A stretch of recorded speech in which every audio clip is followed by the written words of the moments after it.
ପିଲାମାନେ ଦେଖନ୍ତୁ ଓ SSS ତରଫରୁ ବା ଓଡ଼ିଶା सबऑर्डिनेट स्टाफ सिलेक्शन तरफରୁ ଗୋଟେ ନୋଟିଫିକେସନ୍ ଆସିଯାଇଛି, जोटा कि नोटिसटा ହେଉଛି ଆପଣଙ୍କର 24 ମାର୍ଚ୍ଚରେ ଆସିଛି।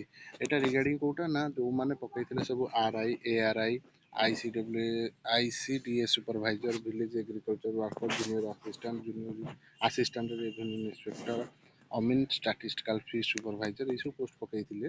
ସେଇମାନଙ୍କର ଏକ୍ଜାମ 22 ମେରୁ ଆରମ୍ଭ ହେବ ଆଉ ଜୁନ୍ 3rd ୱିକ୍ରେ ଶେଷ ହେବ। ଆଉ ଫରେଷ୍ଟ ଗାର୍ଡ଼ ଏକା ଯଦି ସେଇଟା ଅଛି ଅଲଗା, ତାର ଦେଖୁଛି ଆପଣ ନୋଟିଫିକେସନ୍ ସିଏ ବି ଆସିଯାଇଛି ଏକ୍ଜାମ ଡେଟ୍ କେବେ ହେବ। ଆଉ ଯେଉଁମାନେ ସବୁ ଆପ୍ଲାଏ କରିଥିଲେ ସେମାନେ ପଢ଼ାପଢ଼ି କରନ୍ତୁ। ଚାଲନ୍ତୁ ଫରେଷ୍ଟ ଗାର୍ଡ଼ ନୋଟିଫିକେସନ୍ ଆପଣ ଦେଖାଉଛି।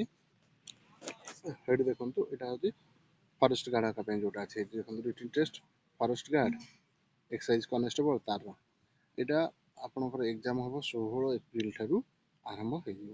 ନୋଟିଫିକେସନ୍ 14 ମାର୍ଚ୍ଚରେ ଆସିଥିଲା। 16 ଏପ୍ରିଲରୁ ଆରମ୍ଭ ହୋଇକି ମେ 26 ପର୍ଯ୍ୟନ୍ତ, ସେକେଣ୍ଡ ୱିକ୍ ଅଫ୍ ମେ 26 ପର୍ଯ୍ୟନ୍ତ ହେବ।